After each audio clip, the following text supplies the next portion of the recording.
السلام عليكم. نكمل اليوم اللي شرحنا به تشابتر 4. وصلنا اعتقد الى حد الكاباسيتي كنترول، صحيح؟ الاسبوع الماضي. اي نعم. فاحنا بدورات التثليج يعني مو دائما المنظومه تشتغل بفول كاباسيتي، فحتى انه نسيطر على الكولينج كاباسيتي من المنظومه اكو اكثر من طريقه للكنترول من الكولينج كاباسيتي، فراح نحكيها بشكل مبسط واحاول اعرض لكم فيديوهات حتى انه تكون مفهومه لكم. فهنا بشرح refrigeration system for comfort air conditioning needs a capacity control to meet refrigeration load variation during operation. يعني مفهومه انه اثناء عمل دوره التثليج الانضغاطيه يصير variation باللود، تغير باللود، فشلون اسيطر على الكولينج كاباسيتي بحيث دائما اخلي الكمبرسور او السيستم ده يعمل من نفس يعني الافيلبل كاباسيتي هي نفس الريكوايرد كاباسيتي. راح تشوفون ان in vapor compression refrigeration system control of دقيقة نشغل المؤشر. Control of refrigerant flowing through the compressor is widely used as the primary refrigeration capacity control. Okay. In medium size and large size system, two separate refrigerant circuits are often used. الو. واضح دكتور، نسمع. يعني واضح دكتور.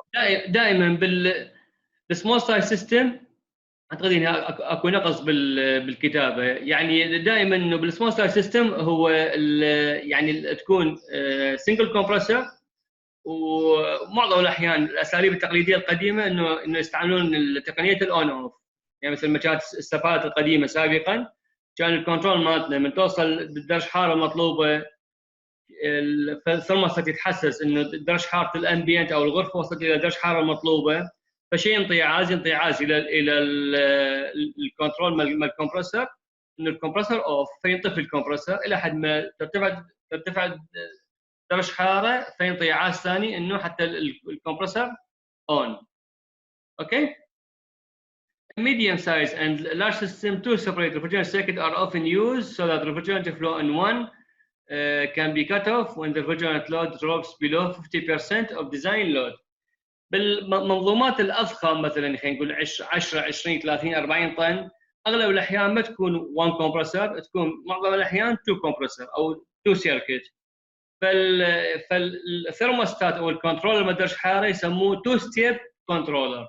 شنو 2 ستيب؟ يعني من احنا مثلا الريكوايرد تمبرتشر خلينا نقول 25 درجه مئويه، من نقرب لل 25 حتى انه يعني نقلل الكولينج كاباسيتي من المنظومه ينطفي كومبرسور واحد، واذا الكومبرسور الواحد وصلني الى الريكوايرد تمبرتشر حينطفي الكومبرسور الثاني.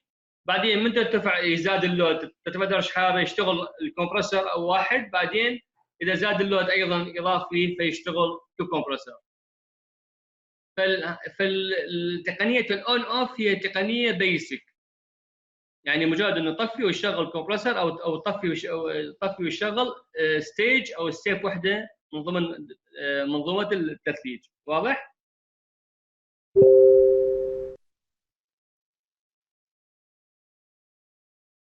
واضح دكتور.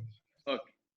فهنا الاون اوف or start stop control is widely used to control the refrigerant flow and capacity of reciprocating compressors and residential air conditioner. For reciprocating refrigeration system equipped with multiple compressor, on-off is often suitable choice. On-off control is simple and inexpensive, but it produces a greater variation in the space air temperature. يعني واحدة من مشاكل الأون-off مثلا بالمكيف المنزلي إنه من يوصل الريكوايرد تمبرتشر من يصير انطفاء الكمبرسور نحس بفرق درجة حرارة، يعني من لحظه انطفاء الكمبرسور الى حد ارتفاع لدرجه حراره حتى يرجع يشتغل الكمبرسور نحس بالتمبرتشر فاريشن، يعني حيصير فرق مثلا 3 درجات، درجتين، 4 درجات على حسب نوع المكيف. بس هو يعني كتقنيه سيطره تعتبر inexpensive. بس بهاي التقنيه شنو الاكسبنسيف بيها؟ شنو رايكم؟ دكتور صرف الطاقه يكون عالي. صرف الطاقه يعني تشغيل الكمبرسورات اكثر. الانيشال كوست حتكون قليله. ليش؟ لان هو منظومه الاون اوف هي حتكون قيمتها قليله، بس الاوبريشن كوست راح يكون اعلى. اوكي. فنجي واحده هاي تقنيه اون اوف، تجي على السلندر انلودر. حكينا بالمحاضره السابقه من قلنا انه الكمبرسور ممكن يكون بيستم واحد، مثل هاي الكمبرسور مثلا مجمده ممكن يكون اكثر من بيستم، صح ولا لا؟ نفس السياره دكتور. اي ممكن تكون في تايب او ال لاين او اوبوزيت، يعني اللي بيها اكثر من نوع. بس المهم ان تكون هي مالتيبل سلندرز. فبالحاله من نقول سلندر انلودر شنو هو؟ اني الفلوريت مال الوحده من السلندرات يعني اوقفها، اسويها يعني اما باي باس او اكو طرق من الكنترول حنشوفها انه شلون نقدر هاي السلندر نلغيها. فاحنا من لغينا السلندر بالحاله سوينا يعني مثلا اذا الكمبرسور هو 4 بساتم، اذا لغينا بستم واحد احنا سوينا بالحاله هذه قللنا مواد القدره يعني كفاءه قللنا الفلوريت. فاذا هو الكمبرسور مكان اون اوف يعني 100% 0%، ممكن نسوي 100% 75%، نطفي السلندر الثاني او البستم الثاني صار 50% 25 الى حد ما يوصل الى ال 25 وراها اوف. قسم ما يوصلون ال 25 يعني حسب تصاميم الشركات، قسم مثلا يوصل 50% وراها اوف. ليش؟ ممكن احد يقول لي يعني مثلا يعني التخفيض بالكاباسيتي بي ليميت، احد عنده معلومه ليش؟ ويا السعه مال التيوبات والانابيب. لا يعني احنا خلينا نقول من هسه بالانفرتر ممكن ينزل لحد ال 10%، فتبقى السعه ممكن يتحكم بها من خلال الاكسبانشن فالف من خلال الفانات. بس يعني واحده من الميزات اللي خلينا نقول الشغلات اللي الشركات تفكر بها هو الكولينج من الكمبرسور، تبريد الكمبرسور. فمن تقلل الكباسيتي من الكمبرسور هو بالخاص كمبرسورات التكييف التبريد مالته من خلال السكشن لاين، الغاز يرجع بالسكشن لاين هو يبرد الكويل من الكمبرسور، هو يبرد الاجزاء الداخليه من الكمبرسور. فمن يشتغل يعني بلو كاباسيتي الغاز الراجع حيكون كميته ما تكون كافيه انه يسوي عمليه كولينج للكمبرسور. فاني انا شايف يعني الكمبرسورات اكو تنزل 25% اكو تنزل لا 50% وراها اوف. يعني السلندرات مثلا يعني من الاربعه اثنين بهم انلودر ووراها انه يصير اوف، يعني 0 50% 75 100%. واضح؟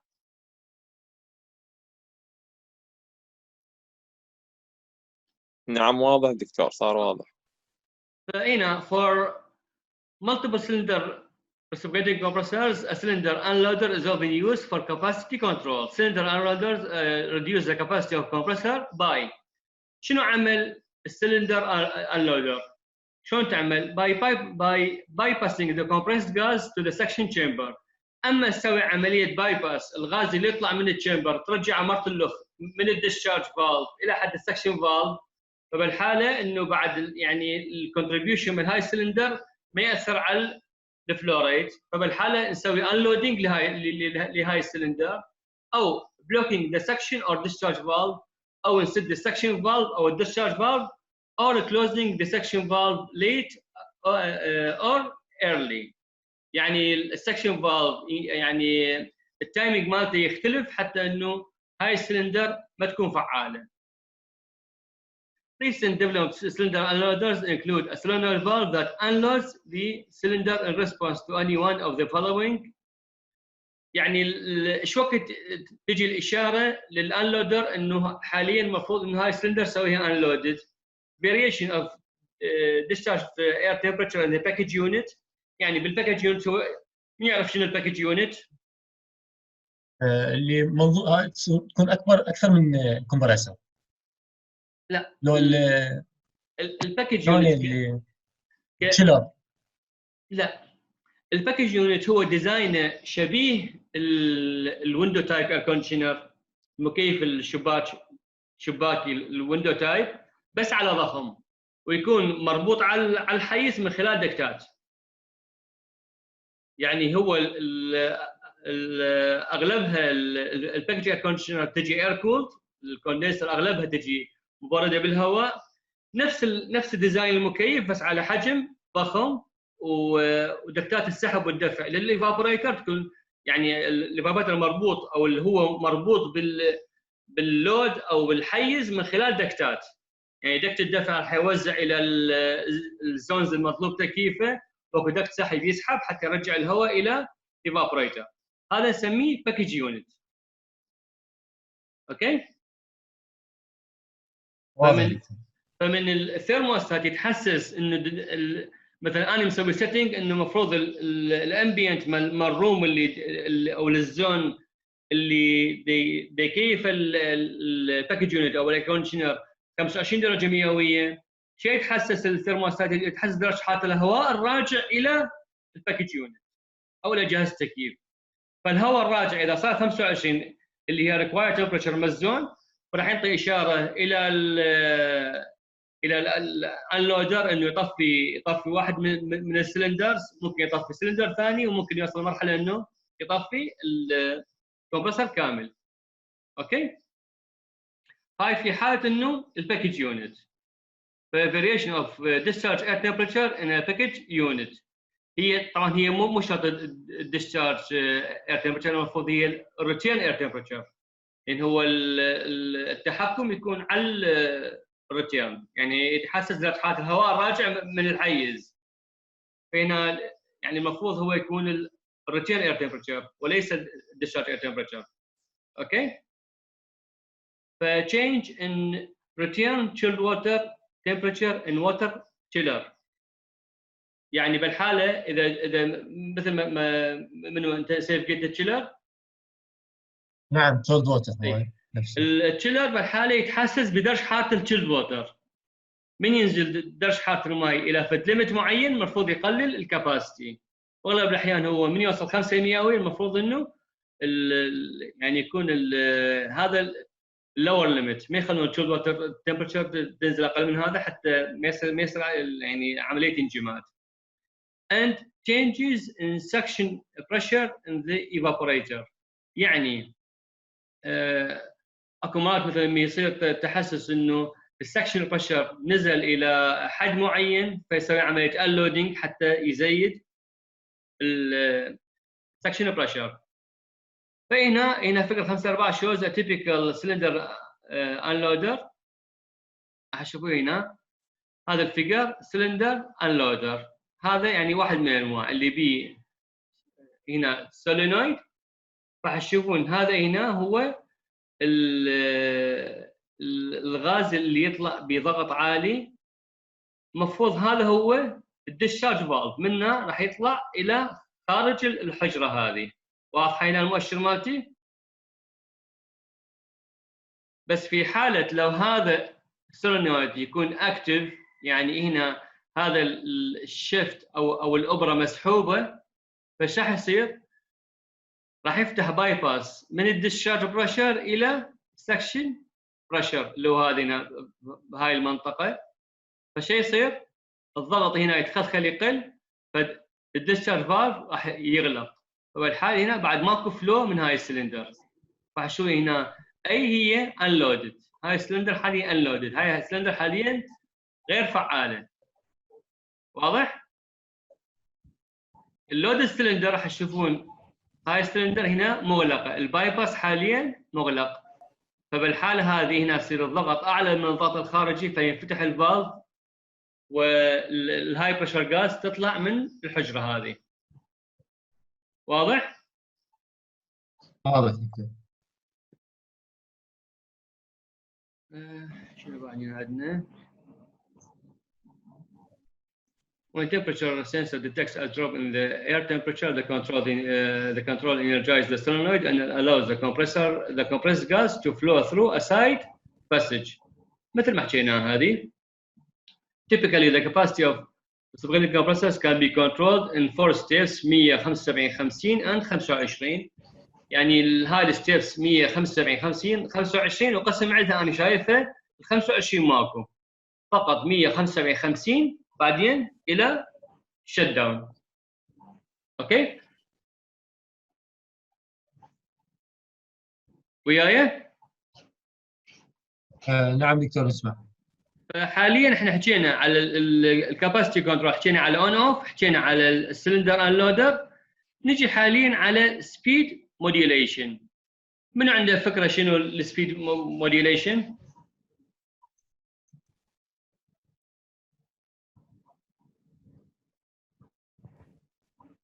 او شنو قصدنا بالسبيد موديوليشن؟ سمعوني؟ نعم دكتور نسمع. سبيد نعم دكتور تتغير سرعة الكمبرسر بالضبط. سبيد موديوليشن هو التحكم بالسرعه. بين هناك كاتبين recent development in solid state electronics may allow adjustable frequency air conditioning inverters driven variable speed motor to be used for capacity compressors and reciprocating compressors. طبعا هي اغلب الاحيان يعني السبيد موديوليشن انفرتر ما يستعمل ويا الريسبروكيتنج، اغلب الاحيان يستعمل ويا انواع ثانيه. inverters driven variable speed have been the advantages of lower start stop or cycling losses, stable temperature control. يعني speed modulation او السبيد كنترول يجنبنا مشاكل الاون والاوف المستمره بالكمبرسور، ينطيني كنترول للتمبرتشر اعلى and better system performance. لو نجي اشوفكم شنو المبدا مال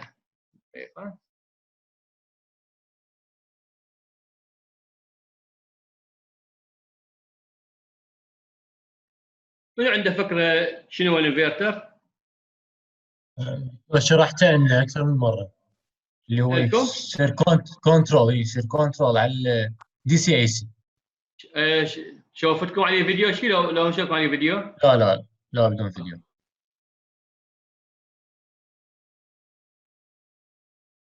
هذا هنا هو The Optima Plus inverter leverages stepless technology to increase efficiency and meet F-gas and eco-design requirements, and it's a great fit for applications in convenience stores, restaurants, etc.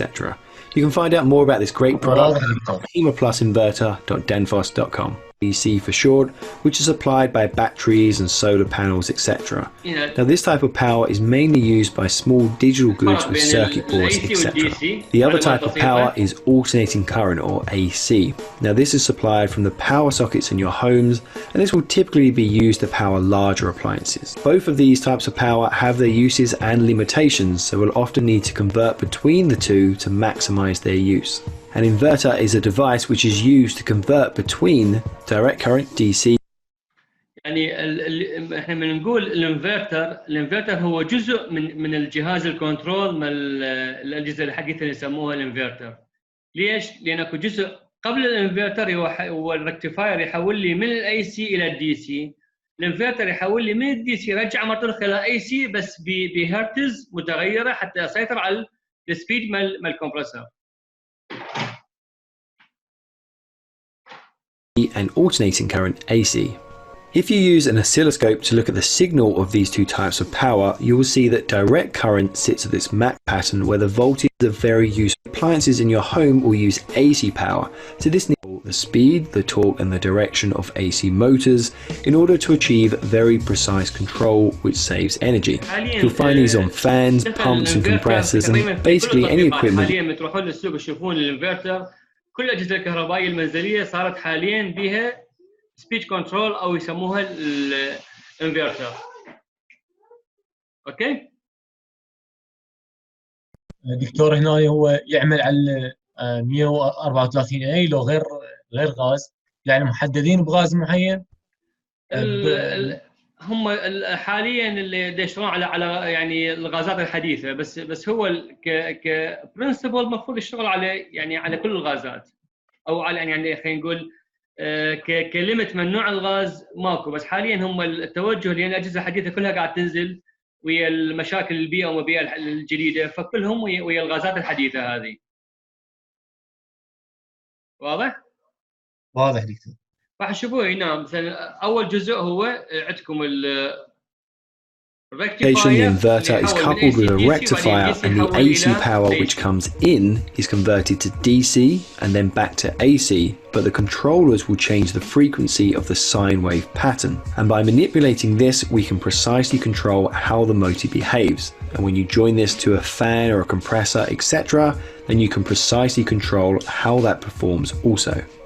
This is partly how the Danfoss Optima Plus inverter condensing unit works. It has a very clever control loop which is measuring the cooling load and then changes the speed of the motor, which changes the speed of the scroll compressor, and that increases or decreases the cooling capacity to match the load, which results in precise temperature control as well as energy savings. So, how do they work? Well, let's consider a simplified circuit where the DC source is أشوفكم فيديو ثاني هنا تسمعوني؟ نسمع دكتور. هسه حاليا حشوفكم فيديو يعني حاليا اغلبكم انتم جهاز الانفرتر يعني سامعين به، بس ما اعتقد انه اكو احد حاليا شايف الجهاز اللي هو اللي يسموه باسلوب السبلت يسموه يعني السوقيا الاقتصادي او الانفرتر تايب، يعني شنو الاجزاء الداخليه مالته وشنو اختلافه عن الجهاز التقليدي الكونفنشال العادي اللي هو السبلت العادي. فهذا الفيديو حيوضح لنا شنو الاجزاء الداخليه الاضافيه حتى انه بالسبلت الانفرتر تايب. وياي اوكي؟ نعم دكتور نسمع. انتبهوا حاعلي الصوت وسمعوا لي، اللكنه مالته واضحه ويعني اسمعوا من عنده وانا احاول على الاشارات المهمه اعلق على الفيديو.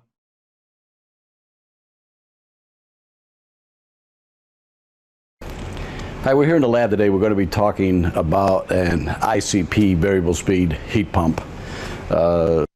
طبعا هنا اللي يقول انه هذا الجهاز هو هيت بامب. شنو قصده بالهيت بامب؟ بامب اللي هو يكون تدفئه اللي يعاكس دوره. نعم، بانه ريفيرس سايكل فالف. اوكي. A heat pump, like an air conditioning unit, has a compressor, has an outdoor coil, has an indoor evaporator coil. But with a heat pump, it can reverse the rotation of the refrigerant, and when we're in the heating mode, our condenser coil actually becomes the indoor coil, and our evaporator becomes the outdoor coil. We're going to. يعني هذا يقول انه الهيت بامب انه بعكس الدوره حتصير القطعه الخارجيه هي الايفابوريتر وحتصير القطعه الداخليه هي الكوندنسر، بينما بالوضع الطبيعي القطعه الخارجيه هي الكوندنسر والقطعه الداخليه هي الايفابوريتر. اوكي. Pick up heat from the outdoor air, transfer it into the indoor unit where we're going to reject the heat, just like the condenser does, in order to add heat to our occupied space. There are a few things that are different about the heat pump, and we'll take a look at that. We'll take a look at the different components that are on a heat pump. Okay, some of the components that we're going to do. تشوفون هذا هنا الجزء اللي موجود قدامنا. شباب تسمعوني؟ واضح دكتور. نعم دكتور، واضح. هذا هو الكارت من الانفرتر. يعني هذا الجهاز الاجهزه الحديثه مثلا هاي تسمعون بها التوسوت والماتوسوت والال جي والكذا الانفرتر. هذا الكارت هو يعني خلينا نقول روح الجهاز، هو هذا الانفرتر كارت، هو هذا اللي يتحكم بالسبيد بالكمبرسور. فاللي يشتري بهذا النوع من الاجهزه يحط بباله انه اذا خلص الضمان وعطى الكارت هذا، السعر مال الكارت مالته حسب ما وصلني انه سعره حوالي $150. يعني السعر تقريبا قد نص سعر او ثلث سعر الجهاز. اوكي. On the variable speed heat pump, and it's unique. Strict. صوت مال الفيديو يعطيكم واضح صوت الفيديو؟ دكتور واضح، بس الصورة يعني شوي متأخرة قطعت. اقلل الكواليتي مالته لو عادي ماكو مشكلة؟ مقبولة يعني، ده نقدر نفتهم من عندك. To the variable speed heat pump is, this is a variable speed drive here. Okay, this is going to run this compressor at 5 different speeds. And this gives us better capacity control, gives us better humidity control. But depending on the outdoor air temperature and depending on the indoor air temperature, how far we are away from set point, that's going to determine how fast our compressor is going to run, what speed it's going to run. بس ملاحظة تلاحظون الورشة والنظافة مال الورشة هذه ورشة مال الصيانة مال التكييف. وينكم يا دكتور ماكو؟ لا أنا إيش قد بوعد فيديوهات مال الصيانة مال التكييف كلها بهذا المستوى من النظافة والترتيب. يعني هاي فد ملاحظة كلش حلوة هذه، إنه واحد لو نقدر نسوي ورش، يعني إحنا بالعراق تكون ورش بهالمستوى من النظافة والترتيب. It's going to run through, like I said, 5 different speeds. So we have a variable speed drive here. That's one of the things that is different about a variable speed heat pump. Another thing I want to point out is the communication plug. The outdoor unit communicates with the indoor unit and the user interface. هذا هنا النقطة من رابط القطعة الداخلية والقطعة الخارجية. يعني الكنترول سيركت من القطعة الداخلية مع القطعة الخارجية. The communication plug. دكتور شو 4 خطوط؟ Variable speed heat pump. We only need 2 wires connected to the communication plug. يعني هذا اعتقد انه نوع من خلينا نقول الكنترول، يعني مو الكهربائي العادي، اعتقد بيفد نوع من البي ال سي او شيء من القبيل هذا، يعني مو كنترول انه كونفنشنال. هسه حتشوفون بنهايه الفيديو حتطلع القطعه الداخليه، القطعه الداخليه عباره عن مايكرو كمبيوتر. اوكي واضح دكتور. Here we can see though we have 3 wires. The white wire is an additional wire. That's a common, and that can help improve communication when we have communication failures, but is not necessarily needed. Just above the communication plug and to the left, if you're going to replace the control watt model, you have to. هنا بدي احكي على هذه الفيشه. هذه الفيشه وكانه شلون التعريف مال القطعه. يعني في حاله لو الكارت مال طبعا هذا يسموه اي سي درايف او يسموه انفرتر. يعني شنو الاي سي درايف؟ هو درايف مشغل لجهاز اي سي بسرعه مختلفه. ففي حاله لو عطل الكارت، هاي الفيشه خلينا نقول هي التعريف. شو مثلا احنا من اللابتوب من نجي ننصب ويندوز نعرف الاجزاء الداخليه مالته.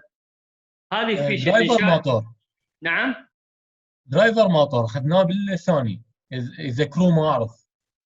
اي يعني هو الاي سي درايف هو درايف بسرعه متغيره. فهذا الجزء تشوفوا هاي القطعه، هاي عباره عن انه تعريف نوع الجهاز، الموديل نمبر للكمبرسور. يعني من يعطي الكارت هذا يجيب كارت جديد، لازم هاي الفيشه يشيلها منه ويحولها على الكارت الجديد حتى تعرف الجهاز للكارت، الاجزاء الموجوده بالجهاز هذا. Take the model plug off of the old board and relocate it to the new board so that the new board knows what model the unit is. The control board, along with the communication to the indoor and to the user interface, decides whether the unit is going to run in cooling, heating, or defrost. Remember, with a heat pump, our outdoor coils are going to start to freeze up. Our coils are going to start to slow down to go into a defrosted in an air conditioning unit underneath our cover here, inside here. Our components on our variable speed. هسه هنا راح يصير انه الاجزاء شكو اجزاء الداخليه بداخل الاوتدور يونت مال انفرتر تايب heat pump. Like I said, many of them are standard in an air conditioning unit. Underneath our cover here, underneath our sound cover here, we have our compressor, although this happens to be a rotary compressor. هذا الكمبرسور ده يقول هو من نوع الروتري كومبرسور. اوكي؟ Rather than a scroll or reciprocating compressor, this moves the refrigerant around the system and it takes the low pressure, increases it to a high pressure. Okay? On a heat pump, you can see down here we have an accumulator. هذا الجزء اخذناه بالمختبر، ذكرنا حكينا عنه. يصير ما بين الايفابوريتر والكمبرسر؟ اللي هو هذا الخزان مال فلو، اللي هو الاكيوميليتر. هذا انا حكيناه بالمختبر اتذكر قلت لكم عليه. اكو الليكويد ريسيفر بعد الكمبرسر، واكو الاكيوميليتر قبل الكمبرسر. شنو فايده الاكيوميليتر؟ يفصل لي يعني اذا اكو قطرات ليكويد راجعه من الايفابوريتر يفصل لي اياها، يخلي فقط الفيبر يدخل الى الكمبرسر، والليكويد راح انه يعني يجبر على انه يتبخر يلا يوصل الى الكمبرسر، فيضمن 100% فيبر واصل الى الكمبرسر. وهسه ان شاء الله اشوفكم فيديو على هذا الجزء انه يعني شكو بداخله. اوكي. Okay, this would be typical for any heat pump. We also have it, of course, on our variable speed heat pump. But the accumulator, that's going to help prevent liquid refrigerant from coming back to the compressor. Remember, our outdoor coil becomes the evaporator in the heating mode, okay? As it gets colder and colder outside, we have less ability to evaporate our liquid refrigerant off, so we have more and more of a tendency as it gets colder out to flood liquid back to the compressor. That's what the accumulator is going to do. It's going to catch that liquid refrigerant before it gets back to the compressor. And انتبهتوا على هاي النقطة اللي حكيها هسه؟ دكتور واضحة. انه بالاخص الاكيوميليتر مهم وين؟ بالهيت بامب ديفايسز، لان بالهيت بامب راح يصير هذا الجزء راح يصير هو هذا الايفابوريتر. فلما يكون الجو جدا بارد ممكن انه ما يصير عمليه فول ايفابوريشن فيرجع ليكويد الى الكمبرسر.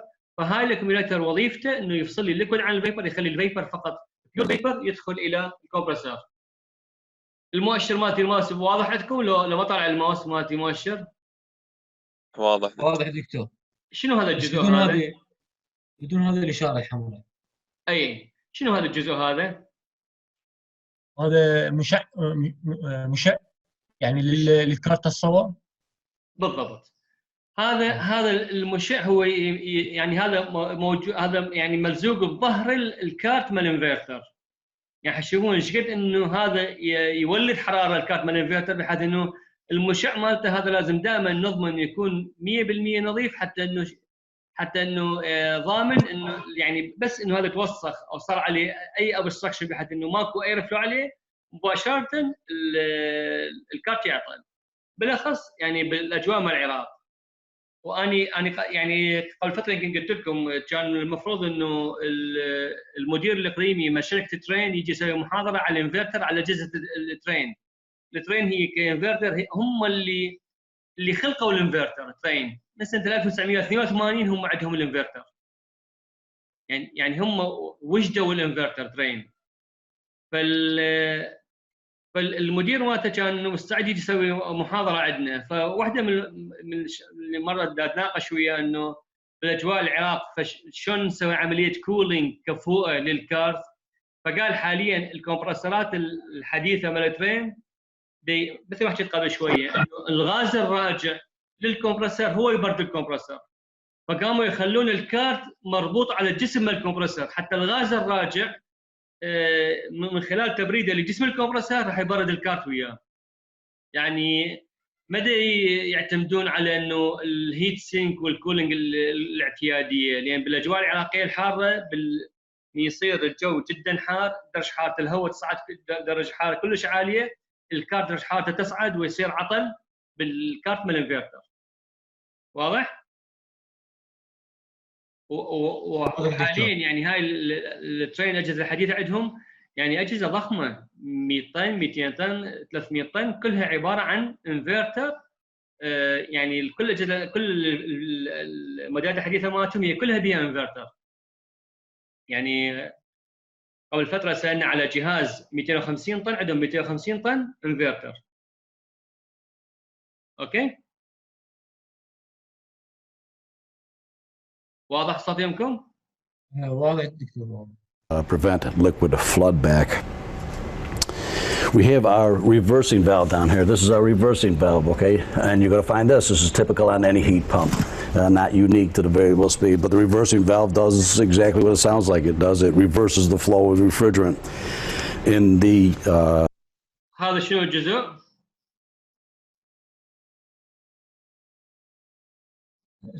سيلويد فالف. لا هذا هو هذا العاكس، هو كله عاكس دوره. ريفيرس سايكل فالف، هذا هو الفالف اللي يعكس الدوره من الكولينج الى الهيتنج. اوكي. Summertime or in the cooling mode, it's going to send the discharge gas to our outdoor coil, which is our condenser. But when it switches over to the heating mode, it's going to send our hot gas to the indoor coil, which becomes our condenser coil. The indoor coil becomes the condenser coil in the heating mode. So the reversing valve is going to take care of that, switch the flow of refrigerant. One of the things here that you can see here, we have a EXV, an electronic expansion valve, okay? This is the metering device for the outdoor unit in the heating mode, okay? So when it's running in the heating mode, our EXV does the metering of the refrigerant to our evaporator. هذا الجزء شنو هو؟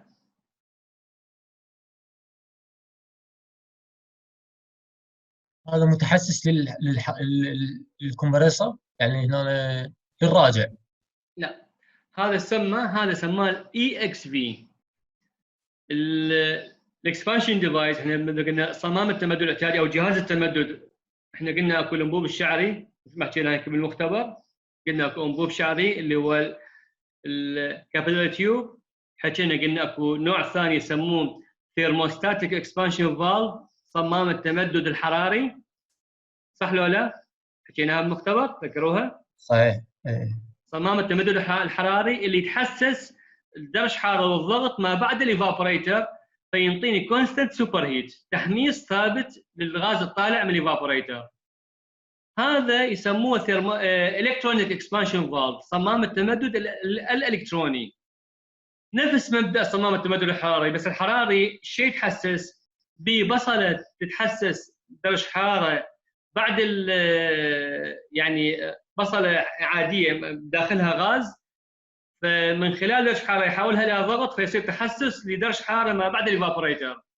وبي بوري يعني رفيع نهايته بعد الايفابوريتر تحسس لي الضغط مباشره، فمن خلال فرق الضغط داخل البصله وداخل الانبوب اللي بعد الايفابوريتر راح تحسس سوبر هيت. هذا نفس مبدا عمله بس يكون الكتروني، يعني الفتح والسد مالته مو بفعل ضغوط، الفتح والسد مالته بفعل اكتويتر، يعني كويل كهربائي يتحكم بصعود ونزول الابره على حسب اشاره تجي من الكنترولر. فالكنترولر متحسس شيء يتحسس بسنسر الكتروني يتحسس الضغط بعد الايفابوريتر، وبسنسر الكتروني يتحسس درجه حراره بعد الايفابوريتر. من خلال القراءه الالكترونيه، من خلال تحليلها راح انه يقيس ايش قد صار سوبر هيت عندي، ومن خلال السوبر هيت راح ينطي اشاره للاكسبانشن فالف والالكترونيك صعودا ونزولا، يعني يفتح او يسد الفلو ريت اللي يروح للايفابوريتر. طبعا الحلو انا قريت يعني قسم من الشركات هذا الاكسبانشن فالف، هذا الالكترونيك اكسبانشن فالف، الصعود والنزول مالته في قسم من الشركات 2000 ستيب، 2000 خطوه صعود ونزول حتى يتحكم بالفلو ريت بشكل دقيق. واضح؟ فهذا هو صمام التمدد الالكتروني اللي يتحكم لي بالفلو ريت على حسب السرعه الدورانيه من الكمبرسور. كل ما يقل الفلو ريت من الكمبرسور الاكسبانشن فالف يسد حتى انه يصير بالانس بين الهاي بريشر واللو بريشر. واضح؟ واضح دكتور. Evaporator, which is our outdoor coil. So this is our EXV. One of the things that is unique to this variable speed heat pump is the PEV, or the pressure. هذا الجزء شنو هو؟ Earlier, it doesn't have a lot of starting to. هذا الجزء. تصور صمام قفل هذا. لا شنو؟ هذا الخط اللاين هو صمام سولايد فالف، بس بالضبط شنو شغله هنا ما اعرف. هسه راح اعيد لكم الحكي مالته وانا اشرح لكم وراه. This variable speed heat pump is the PEV, or the pressure equalization valve, because this is a rotary. هنا شو يقول هذا واحد من الاجزاء الاساسيه باجهزه الانفرتر، هو هذا PEV pressure ايكولايزيشن فالف. شنو وظيفته هذا؟ يعني احنا نعرف الكمبرسورات المنزليه والاجهزه المنزليه اللي تعمل على 220 فولت هي اوريدي يسموها لو ستارتنج كومبرسور. يعني الكمبرسور من يعمل على 220 فولت الاعتيادي هو اوريدي لو ستارتنج تورك، يعني النهضه مالته لازم يكون متعادل الضغط قبله وبعده حتى يقدر ينهض بدون ما يسحب امبيريه عاليه. هاي في حاله الكمبرسور العادي. الكمبرسور اللي يعمل على الانفرتر لازم يكون ينهض بدون لود حتى ما يسحب امبير عالي من الانفرتر كارت والكارت يحترق. فلازم الكمبرسور من ينهض بدون اي حمل عليه، يعني لازم الضغط قبله وبعده متساوي 100% حتى من ينهض الكمبرسور، لان الكمبرسور ينهض بسرعه بطيئه ويصعد الى حد ما يوصل الى الريتد سبيد. فمن اكو اي فرق ضغط قبل وبعد الكمبرسور شو راح يصير عندي؟ راح يصير سحب امبير على الكارت، فالكارت راسا راح يعطل. واضح؟ فهذا وظيفته شنو هو؟ البريشر ايكولايزيشن فالف يشتغل حسب التصميم قبل 60 ثانيه، قبل 90 ثانيه، قبل 120 ثانيه من لحظه اشتغال الكمبرسور. يشتغل هذا قبل من هذا الكمبرسور يشتغل قبل، اعتقد قسم عندنا تصميمات ب 90 ثانيه، يعني بدقيقه ونص. يكون مربوط بين انبوبين السحب والدفع من الكمبرسور. شو يسوي هذا؟ يعادل الضغط 100% بين انبوب الدفع وانبوب السحب. ورا ما تجي لحظه اشتغال الكمبرسور هذا الفالف ينطفي ويشتغل الكمبرسور حتى يشتغل شنو؟ بدون اي لود، حتى يحافظ لي على الكارت مال الانفرتر. واضح؟ واضح. Compressor I mentioned earlier doesn't have a lot of starting. The rotary compressor doesn't have a lot of starting torque. The PEV valve will open 90 seconds before the compressor tries to start, and it equalizes the pressure from the high side to the low side so that the compressor pressures are equal. شوفوا مربوط وين؟ هذا انبوب السحب، هذا انبوب الدفع، فمربوط بين انبوب السحب وانبوب الدفع، يعادل لي الضغط بين الديسشارج لاين والسكشن لاين. واضح؟ Equalize before it tries to start. You can see the backside here. This is the backside of the variable speed drive. These are plates to help cool the variable speed drive. It's important that these are kept clean. You don't want leaves or anything plugging these up. As a general rule, they will stay pretty clean, but you want to make sure that they stay clean.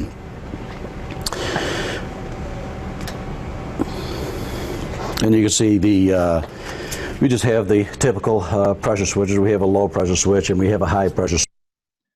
هاي بعد شنو الاجزاء هاي اضافيه هذه؟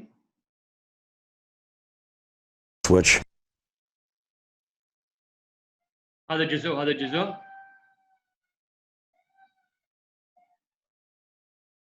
سمعوني؟ نسمع دكتور. هذا هو اكو اللو بريشر والهاي بريشر سويتشز او سنسرز.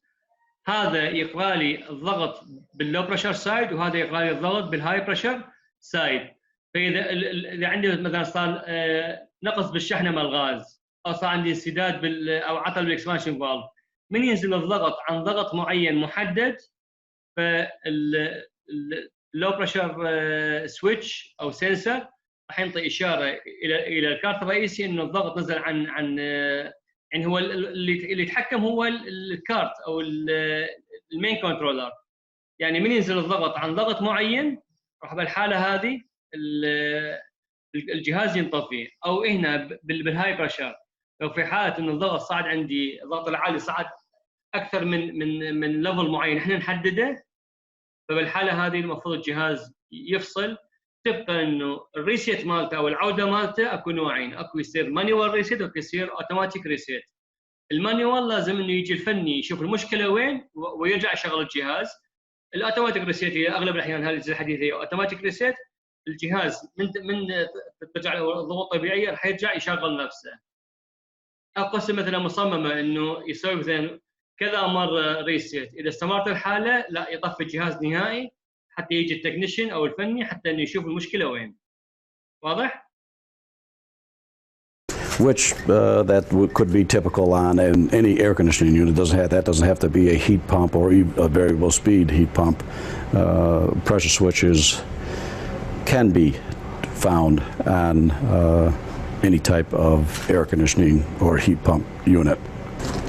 Okay, another thing that you're going to find on the heat pump is this. In this case, it happens to be an outdoor air thermistor. We can see it down here. This is checking the temperature of the outdoor coil. On some heat pumps, it may be an outdoor air thermostat, but what that's looking at is how cold is the coil getting. Remember, in the heating mode, this is our evaporator coil. It's going to start to ice up.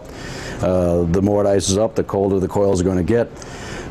That thermistor or defrost thermostat is going to look at the temperature of that coil. When our board senses it's time for a defrost period, it's going to look at that temperature and decide whether it needs a defrost or not. شنو هذا الجزء حكي عليه هسه؟ أحد يعرف؟ هو قال ثرموستات يتحسس عملية تثليج الصور. تحسس درجة الحرارة الخارجية الكويل. ليش؟ إذا صار ثلج على الكوندنسر. بالضبط. عملية الثلج بس على الكوندنسر.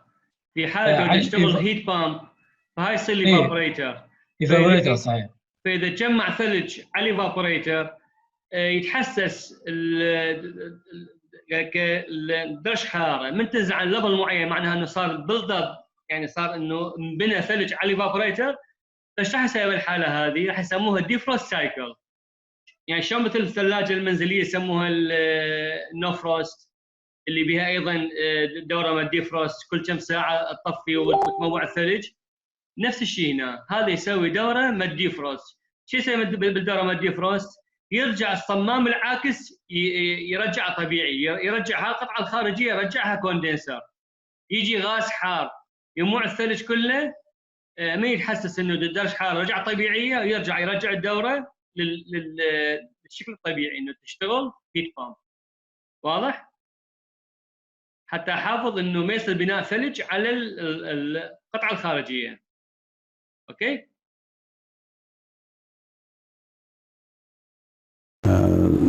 And then it's also going to help to terminate the defrost. Once the coil is defrosted, the temperature sensor will pick it up and terminate the defrost cycle. In the defrost cycle, the reversing valve actually reverses again to our outdoor coil actually becomes the condenser again. Our evaporator becomes our indoor coil becomes the evaporator again. So we're pumping hot gas through the outdoor coil during the defrost cycle to try to melt the ice off of it.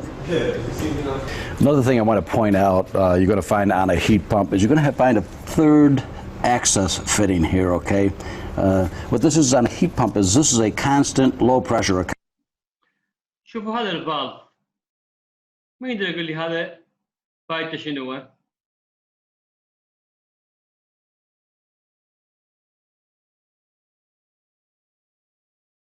سمعوني؟ نسمع دكتور، هذا ما شافه قبل. هذا يعني في حالة لو الجهاز بده يعمل نعم دكتور ككولينج، هذا الهاي بريشر وهذا اللو بريشر، صح ولا لا؟ نعم. في حال بده يعمل كولينج، هذا يعني بالحاله الهاي بريشر، وهذا هو السكشن لاين لو بريشر. بس في حاله لو بده يعمل هيت بامب ايش راح يصير؟ يعني المفروض احنا الكمبرسور ينشحن، من ينشحن الكمبرسور؟ من السكشن لاين، السحب، من هذا المؤشر عليه، طالع المؤشر قدامكم؟ نعم. لو في حاله اذا اشحن الجهاز بالشتاء، فهذا حيصير الديشارج لاين، هذا حيصير الهاي بريشر لاين. فشو ممكن انه اني اربط الدبه مالتي مال الغاز حتى اشحن الكمبرسور اذا هذا هو صار دفع، صار ضغط عالي؟ لازم اشحن على السكشن لاين. فهذا هو صمام مربوط على يعني ما قبل الكمبرسور، يعني مربوط بين العاكس دوره وبين الكمبرسور، فدائما هو مربوط على الضغط الواطئ من الكمبرسور، ما له علاقه انه هو دا يشتغل هيتينج او كولينج. واضح؟ يعني هذا النهايه مالته مربوطه على قبل الكمبرسور مباشره على السكشن لاين مالته. فدائما هنا عندي لو بريشر، سواء دا يشتغل ريفيرس سايكل او الكولينج سايكل الاعتياديه. فهذا حتى دائما يصير شحن منه، انا ضامن انه هذا دائما هو السكشن لاين على اللو بريشر.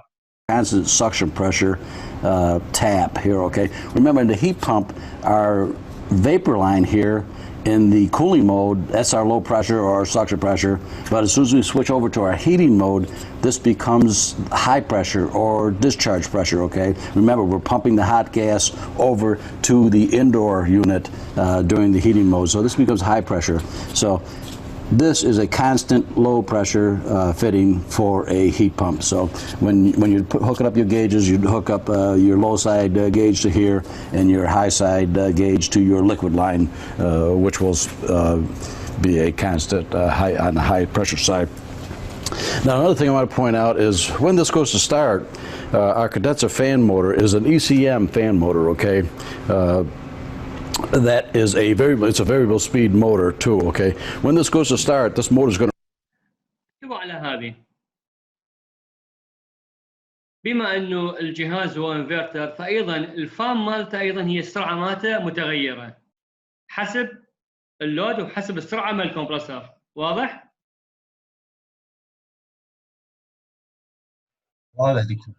فحمايه بما انه الفان ايضا لها انفرتر يغير السرعه مالته، وممكن انه الفان لو في حاله مثلا وقع اي شيء على الفان او اي شيء معين، يعني ممكن يعيق حركه الفان. فاذا الفان حاولت تدور واكو اي اعاقه لحركتها، ايش راح يصير؟ راح تسحب امبيريه عاليه، وبالحاله هذه الكات مال الانفرتر مالته يعطل. فبالحاله هذه حتى حمايه للكات مال الانفرتر، شو تسوي الفان؟ تتحرك حركات يعني كلوك وايز وكاونتر كلوك وايز، تشيك انه هي فري الفان، ما به اي اوبستراكشن، ما به اي اعاقه، وراها تبدي الفان تدور الى حد ما توصل الى السرعه الدورانيه المطلوبه. فيعني تشيك الدوران مالته، اذا ماكو اي اعاقه تشتغل الفان طبيعي. شوفوا rock back and forth. Looks almost like it's stuck or something, or like maybe it's hitting something or whatever. But no, that's normal. With an ECM fan motor, it's going to rock back and forth just a little bit. It's going to check its rotation, then it'll start up and it'll build up to the proper speed.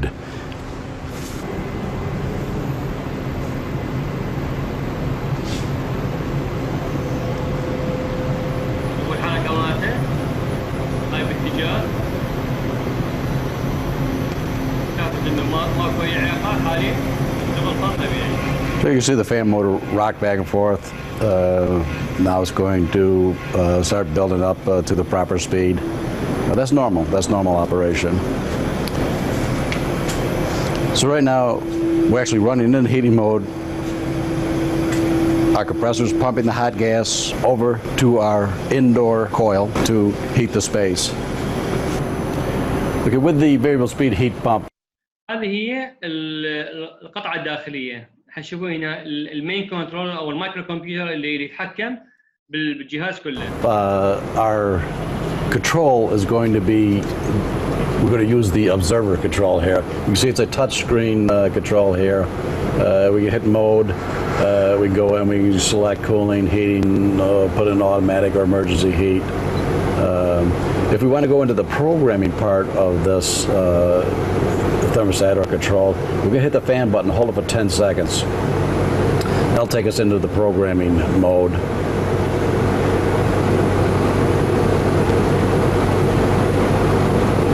And here هنا دخل بالمود، يعني داس الفان 10 ثواني الدقمه من الفان، فدخل الى البروجرامينج مود. هنا يبرمج كل المعطيات اللي يريدها من الجهاز حتى يشتغل بالشيء اللي يريده هو، يعني من درجه حراره الى سوبر هيت الى كل التفاصيل هنا منا يبرمجها حتى ان الجهاز يشتغل يعني بافضل طريقه. We can see there's several of the things here, but let's just say look at the equipment. We won't get into everything today. We can see the model number of the indoor unit. شوفوا هنا الكاباسيتي 36,000 بي تي يو. يعني شنو هذا؟ كم طن؟ النومينال مالته الاسمي 3 صور دكتور. 3 طن. هنا 36 كي بي تي يو. يعني شنو كي؟ يعني 36,000 الكي، والبي تي يو هي الكولينج كاباسيتي. In the model number of the outdoor unit. If we hit status here, we go into status. We see. شوفوا هنا الستاتس حاليا يعني الشغل مال الجهاز. يعني تشوفون السرعه مال القطعه الداخليه، القطعه الخارجيه، التمبرتشر، الار بي ام، انتبهوا عليها. Right now the heat pump's running under the third speed, under the third stage, okay? Now remember that I said I had the 5 speeds. This will go up to 5 speeds depending on the outdoor air temperature and. يعني هنا القطعة الخارجية السرعة مالتها على رقم 3، هي يقول الماكسيمم مالتها 4. يعني على حسب البريشر. How far you are away from the set point, this will change the speeds. You can see several other things on here too: suction temperature, suction pressure. You can see on here the RPM. بس دكتور هنا الضغط مال السكشن مو عالي؟ الضغط مال السكشن مو عالي. عالي لا اقصد عالي يعني مو سكشن بريشر دقيقة ايش قد هنا دقيقة 141. هو اي عالي، بس يجوز يعني بداية الشغل مالته. يعني الكمبرسور سبيد حاليا 2384. والله ما اعرف، يعني يجوز هاي بس تيست. يعني هو المفروض هي تبقى على نوع الغاز. هنا شنو نوع الغاز ما اعرف هاي شنو نوع الغاز للجهاز هذا. هي تبقى على نوع الغاز. بس هي الغازات الاعتياديه احنا نشتغل بها اللي موجوده هنا هي بحدود ال5 بار، بحدود ال 75 80 70 بي اس اي. بس شنو نوع الغاز اللي يستعمله حتى انه يكون البريشر مالته السكشن عالي؟ ما اعرف، هي تعتمد على نوع الغاز وعلى تصميم الجهاز. بس شوف هنا الاي اكس في الاكسبانشن فالف بوزيشن هو 100%. شنو معنى 100%؟ يعني مفتوح، يعني فاتح 100% بدون اي غلق. واضحه؟ واضح دكتور. You see things in here, but this is the observer control. That's what's controlling. This is our controller for the heat pump. So that's pretty much it. Our heat pump, remember, in the winter time is going to pump the hot gas to the indoor coil to reject heat to our occupied space to heat it. In the summertime, it's going to operate just like an air conditioning unit. Our indoor coil, I didn't mention, that has a TXV with a bypass check valve inside it, built inside the TXV, so that when we're operating in the heating mode, it just bypasses the indoor TXV and goes to our outdoor metering device, which was that EXV that I showed you earlier. But that's pretty much the operation of a variable speed heat pump.